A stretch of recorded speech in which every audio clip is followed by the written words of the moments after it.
The Mayo Experience. That Mayo Experience. That Mayo Experience. That Mayo Experience. Experience.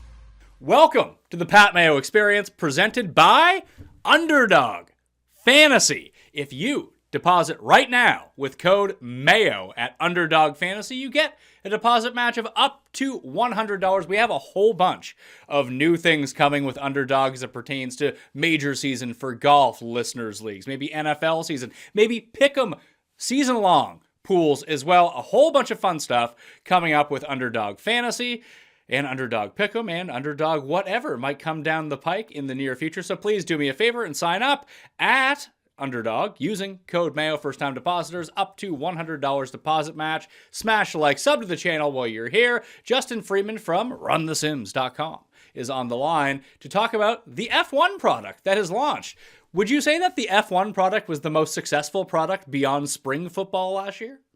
I was going to say, you have to make that caveat for spring football. Spring football is always going to be our number one printing press. Everything else is fighting for second. Formula One, though, a good spot for us to double down on some edges. Any of the niche sports, Pat, like that's where the edges are. Yeah, so once we get UFC and we get tennis into the mix, all of a sudden we're going to be good to go. Can you explain how the F1 tool can be utilized, especially, obviously for DFS purposes? We can use that, and we'll walk through and show you the tools and how you can use them. But even if it is for betting, whether it is for Underdog Pick'em, anything like that, it does seem like it's much easier than me trying to cap it myself, put it that way. Yeah, exactly. And what we're doing is we're mixing in betting lines that we're retrieving from multiple other sources to try to derive like what we think the true market line is for each of these things. So what we're doing is we're using that knowledge to our advantage to try to pluck off some upside, whether that be on sort of like the salary cap DFS side, pick'ems, whatever you have it. So the lineup builder over at Run the Sims for Formula One is live. We had that live and free available last year as we sort of piloted that. Now we feel really confident in the product, and it couldn't be easier to create custom lineups. So pretty stoked about that. But yeah, the way you would use this product is you just head on over to the lineup builder, and there's two tabs you'll see across the top. The first is a projections tab, and the second is the lineup builder tab. So the projections tab is going to give you all the data points that you could possibly want to know. We update those post qualifying. So we've got some basic like dummy information in there for right now, basically how we think the field's going to shake out. And then once we get past qualifying, which typically in the F1 season happens on Saturdays, the day before the Sunday race, we'll update that with new information based on new betting markets and things like that, because qualifying is uber important when it comes to really any motorsport, but specifically for Formula One, where like the overtaking action on the track can be tough, especially at certain locations. So having that information is like the last key piece of data. So as you're making your bets, be sure to like understand the sort of pros and cons to making wagers sort of pre-qualifying and post-qualifying, because there's a lot of information gained in that qualifying period.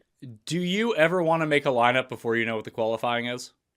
Absolutely not. Okay. So if we're talking DFS lineups here for your salary cap sites, like this is going to be a critical piece of information, because in Formula One, the sort of place differential, sort of the difference between where you start and when you finish the race, is a key component to how fantasy points are allocated. So it's one of the more pivotal pieces of information that you'll have access to. So what's funny is a lot of times you'll actually have a preference for a guy who starts at the very bottom of the order. So there's 20 racers in Formula One. The worst you can start the race is in 20th place, right? So, but the good news is that if you start in 20th, you're guaranteed to, at worst, stay in 20th. At best, you'll actually gain some spots throughout the course of the race. So if it's starting towards the back of the grid, actually gives you a decent amount of upside as you go through the race. Like you can get those sort of spots gained points as you go through. Some other key things to consider are defeating your teammate. There's 5 points up for grabs in terms of whether you defeat your teammate. There's 10 teams on the grid. Each has 2 drivers. So it's pretty straightforward. That's an easy sweat to kind of keep your eye on. And if you do that, If you pick the right teammate, you'll get 5 points. You're obviously trying to kind of like sweep that across your entire lineup. If you have sort of one driver from each team represented, it's nice to kind of stack those 5 point wins up as you're trying to, build your best lineup. So I guess my big question with this, and if anyone out there wants to use the product, as Justin mentioned, it was free at runthesims.com last year. This year, I believe, Justin, it's $149.99. 149. Yep. And 10% off with code Mayo. There you go. And how many races are there? There's 24 races in the season. Okay. So we're looking at what? Around like $12 per event? I think that's $6 an event. Oh yeah, $6. Yeah, I went the other way with $6 an event. So this is going to take you all season long. So use code Mayo, get 10% off, $149. I think it's more than it is. Apparently it's even cheaper than that. It's worth at least $12 a race, Pat. Yeah, it's worth at least $12. You get it for $6. You've already doubled your money, basically, on how good that the product is going through. And like, it's something that I used last year. And listen, I don't know anything about F1. Like, did you know anything about F1 outside of watching the Netflix series before you built this out? That was pretty much it. So like 2 years ago, I got into Netflix, or Drive to Survive on Netflix, like every my age. Like it's just kind of rite of passage, if you will. So yeah, I got into that and had a lot of fun learning F1, and it's been fun. Like you kind of get to know the storylines and the things that are important besides like the one person who wins the race. So yeah, it kind of adds a bit more drama. Like otherwise the things happening down at like the 14th place versus the 12th place, who really cares? Well, if you know the drivers, at least it makes that part kind of fun. So, like what you said before, you don't want to make any lineups before you know what the qualifying process is going to be. However, I did want to show everyone how to build lineups, so I can screen share right now and throw up Run the Sims, and it just says, let us help you build your lineup. So the first requirement here, Justin, is select your number of lineups. So I've done that. I put in 20 lineups. Look at me, big spender. I've bought the product, so I might as well play my 20 lineups on DraftKings. Add at least 3 constraints to get the types of lineups you're looking for. Can you talk me through that a little bit?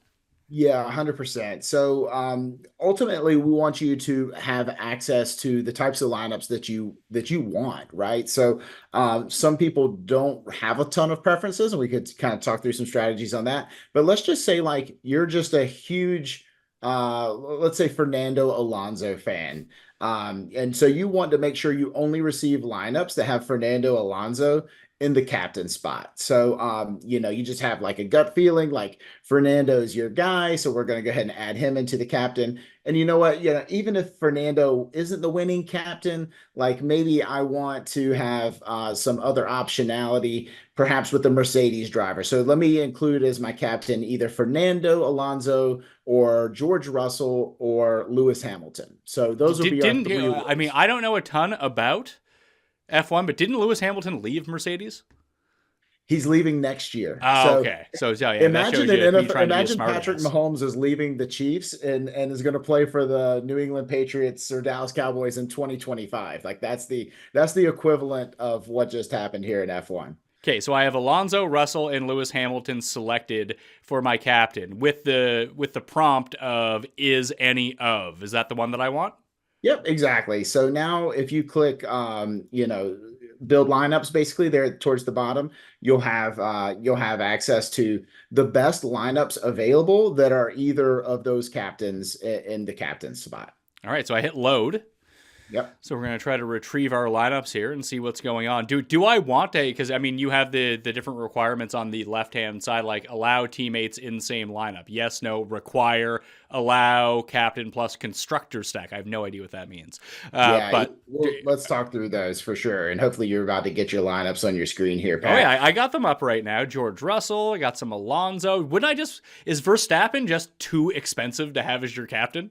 Exactly right. Especially this race in particular, like his captain rate is something like 0.1% because I think there's like only one lineup you can realistically even make with Verstappen in the captain spot. So yeah, it doesn't work out particularly well.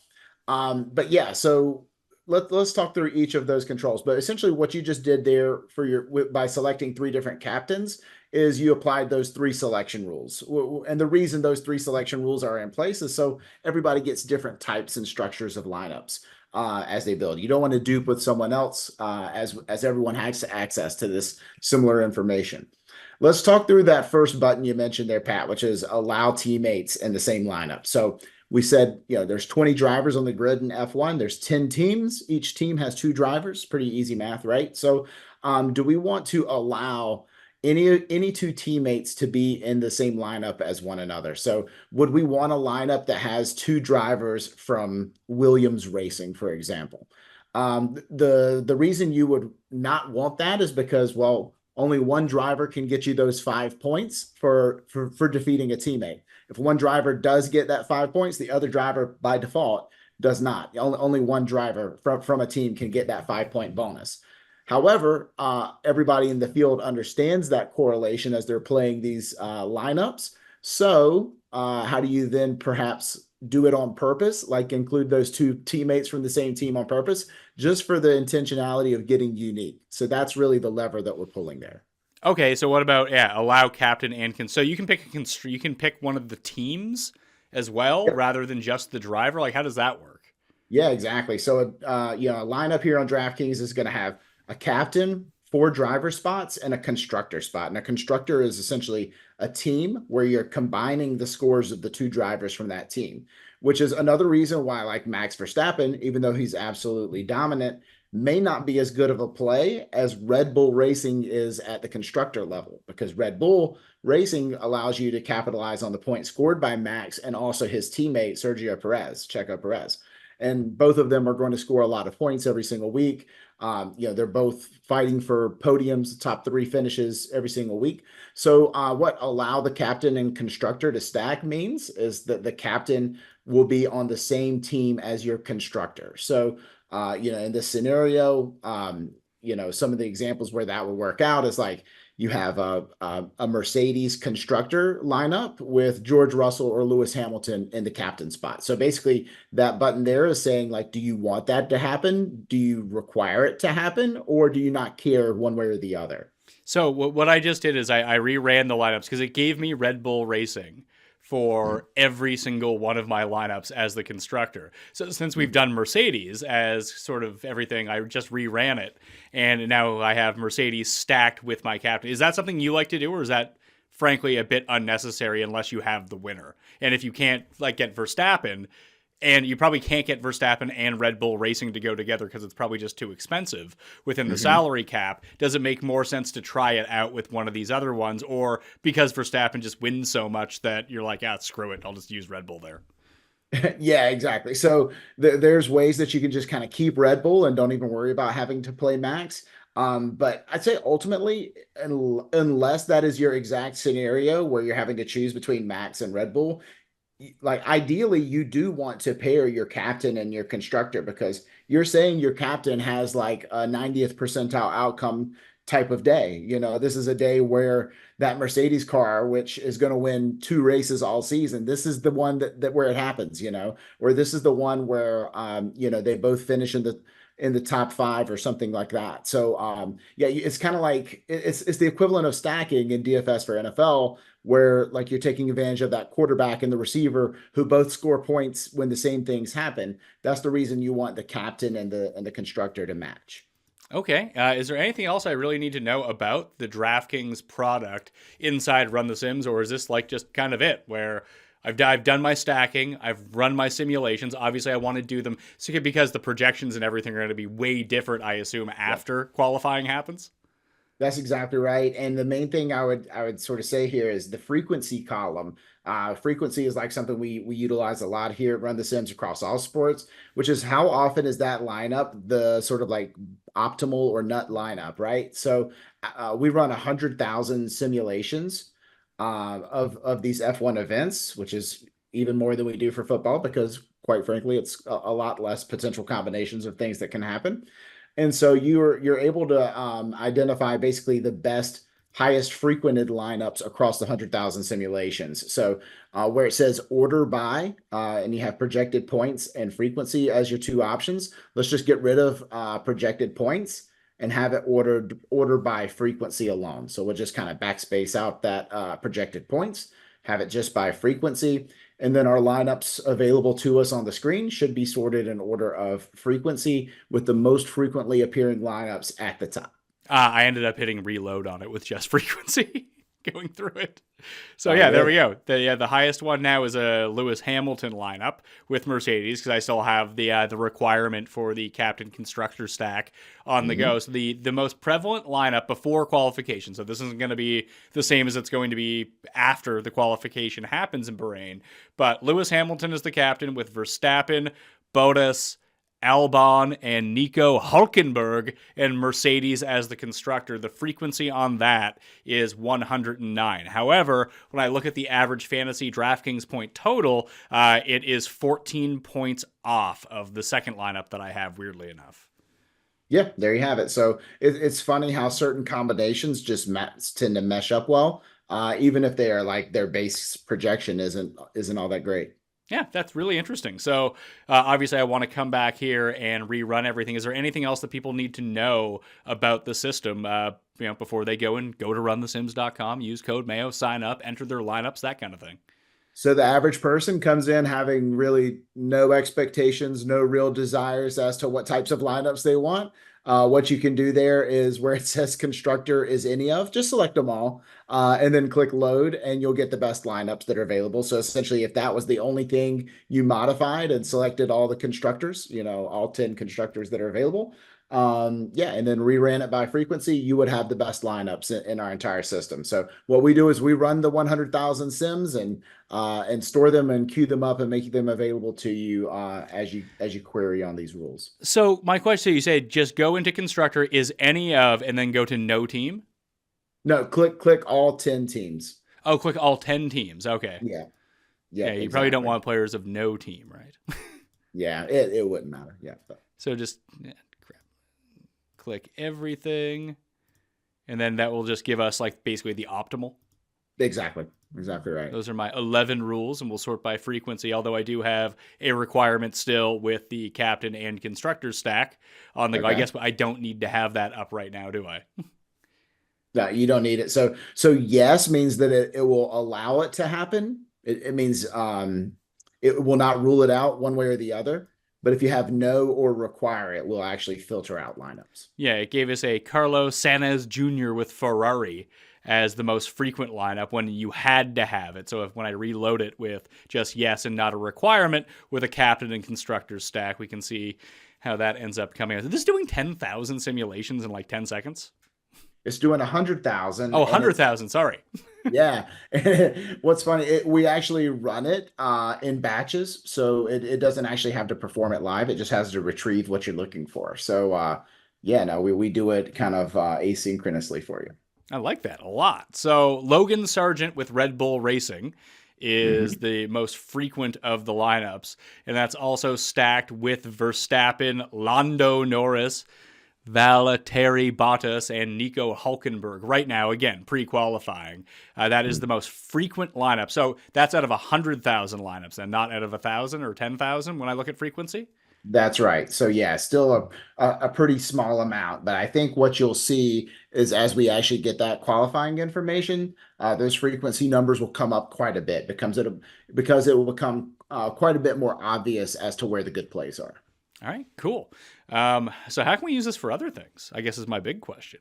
So I got my DraftKings lineups. Is there a way that I can like leverage this for betting? Is there a way I can leverage it for Underdog? Code Mayo at Underdog and try to get some pick'em slips on the go to, I don't know, win like 5-6 times my money here. Yeah, exactly. So one of the things we can do is get a sense of what these drivers are going to do in the projections tab. So if we head over to the projections tab at the top of the banner, you'll see it kind of comes loaded with driver and constructor information. It's based on the same information that we're using to funnel our lineups for DraftKings, right? But we can take some of these data points and apply them into your pick'em information as well. So we don't have maybe one-to-ones across the board, but one thing what we want to keep an eye on is defeat the teammate. So if you go under stats, Pat, and at the very bottom of the list, you'll see a statistic where we can, from that drop down that says defeat teammate. And so if we add that onto our board. Wait, where am I looking here? Under stats on the left-hand side. Yeah. If you click in that box, it should have a drop down. Okay. And then at the very bottom, there's one that says defeat teammate. Oh, defeat teammate. There we are. There you go. And so like this is maybe one of my favorite things to keep an eye on is how often does that driver defeat his teammate. So we see that as like a pick 'em option pretty frequently for certain drivers. So if you're ever curious to kind of get real time odds, we can get that pulled up. We see that Max Verstappen defeats teammate 77.8% of the time. His teammate Sergio Perez 22.2% of the time here. So that's an example of two teammates. Sums up to 100%. Obviously, you can get a sense as to how to utilize that for your pick'em entries. So is this another thing where we do want to wait? Like, did the projections shift all that much post qualification in this sense? Or is that just like a general rule of thumb with all things being like the 77.8% for Verstappen? What's it like in like reality? Like 100% of the time because he wins every race? Yeah, pretty much. Unless his like tires blow out or something, he gets a penalty or something ridiculous. Yeah, it seems like it's always going to happen. So I would, my rule of thumb would be always wait till after qualifying, unless you just are kind of watching the all 22 of the F1 race, if you will. Like if you're into it super hard, like I think your instincts are more likely to be right pre-race. I mean, pre-qualifying. After qualifying, just trust the stats. All right, cool. So let's jump over to Underdog Fantasy right now because we might have to do what you just said. We might have to trust our gut on some of this stuff because it's all qualifying position, like where guys are going to be for in Bahrain right now. Like Max Verstappen right now is better or worse than 1.5 qualification. Does he is he usually the first up? What do they call that? Yeah, he mostly just battled with position? the Mercedes. Yeah, he mostly just battled with the Ferrari cars last year for pole position. Usually it was Max's pole. Occasionally you get Charles Leclerc as pole sitter, but I think you can go ahead and just safely assume Max has the car this year and first race of the season, they're going to have the best car on track. So why don't we go ahead and say that he does a little bit better than 1.5. All right, so lock him into pole position. So yeah, pole position for Max. We're going to go with better than that. So what are we going to do after that? There's Sergio Perez. There's a little hot tamale here next to Sergio Perez's qualification position of 4.5. So if he is actually worse than 4.5, you get a bonus on your money made. Yeah, exactly. So what you can do is use this information that you know about Max. It's kind of like building a showdown lineup. You want this to also sort of tell a story. To say that if we had to make a bet on Sergio here, one thing we've said is that Red Bull has the best car on the track, right? So, well, naturally, that means that Sergio Perez, he drives the same car that Max drives, would probably end up being a really good qualifying position as well. The problem here is I think this is actually a pretty fair line for Sergio, even with a good car. He's just not as good of a qualifying driver as Max is. But what I do kind of go to is, Lewis Hamilton at 3.5. His qualifying position's at 3.5. He's listed probably that high because of the fact that testing today, he looked pretty good. I don't think he's likely to be really in that ballpark. I think he's more likely to start 5th or 6th. So why don't we do worse for Lewis Hamilton at 3.5? All right. Well, that gives us Verstappen better than 1.5 qualifying position. Lewis Hamilton 3.5 worse qualifying position. Do we want to end it there or do we want to add on something else? No, I want to keep going. George Russell. So Russell's actually typically outperformed Lewis Hamilton on Saturdays. So for qualifying, Russell's like the guy you want. He seems to have better pace on Saturdays, and Hamilton just dusts him on race days. So Russell better than 6.0. I don't hate. All right, so we've got ourselves up to 6-1 right now, 6x on our 3 pick'em underdog slip. Do we want to throw one more? Do you have a hot take on someone else, or do you want to? Yeah, man. I like where you're going with this. Let's go here. Well, from what I've heard as well, a lot of people have done some studies on what the most profitable way to play pick'em slips are, and it's usually the 3x it's usually the 3 or the 5 tend to actually return the best EV value if you can get them right. Mm-hmm. Yep. And we're going to get them right with these last two, Pat, which are the Haas cars, Kevin Magnussen and Nico Hulkenberg. we're going worse than 14.5 and 15.5 on both of those guys. Because guess what? The Haas is easily the worst car on the grid this year. And I don't see any way that they're not starting dead like 19th and 20th. That's kind of my bold take. So wouldn't take much to keep them in the bottom 5. We got a problem here. Kevin Magnussen is now off the board. Oh gosh. Yeah, all right, that's fine. We'll take Hulkenberg. All right, so we got 10x on our 4 picks. What do you think? I like it. Let's cash it. All right, so let's go Verstappen, better than 1.5 qualifying position. Lewis Hamilton, worse than 3.5. George Russell, Bill Russell's son probably, better than 6 in qualifying position. Then Nico Hülkenberg, worse than 14.5. Love it. It's right. A winner.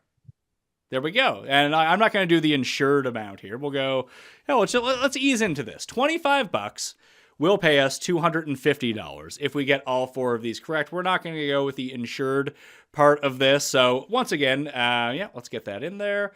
And we'll have us a nice little nest egg. This is going to pay out after qualifying, right? So we'll have a nice little nest egg to go back to the well for race day. Yeah, well, I think I'll probably end up having to go into Run the Sims again and then make another one. When does this race start? At 2 a.m. at some point on the weekend? Luckily, it's 10 a.m. Eastern time here in the U.S. on Sunday. Late night Saturday in Bahrain. All right. So, okay, yeah, I'll try to get an Underdog Pick'em slip out for that. Again, if you don't have an account at Underdog, you can help out the show immensely by using code MAYO on first-time sign-up. You get a deposit match of up to $100. I'm going to be doing some cool giveaways very soon with the Players' Championship coming up, with the Masters coming up, where I will be able to give you guys Underdog bucks, but you need an Underdog account in order to do that. And the Listeners League is probably going to be on Underdog from now on as well. So go get your Underdog accounts now. Go to runthesims.com in order to, get access to these projections, in order to make DraftKings lineups. Fill out your Underdog slips. Code MAYO will get you 10% off over there. And spring football right around the corner, Justin.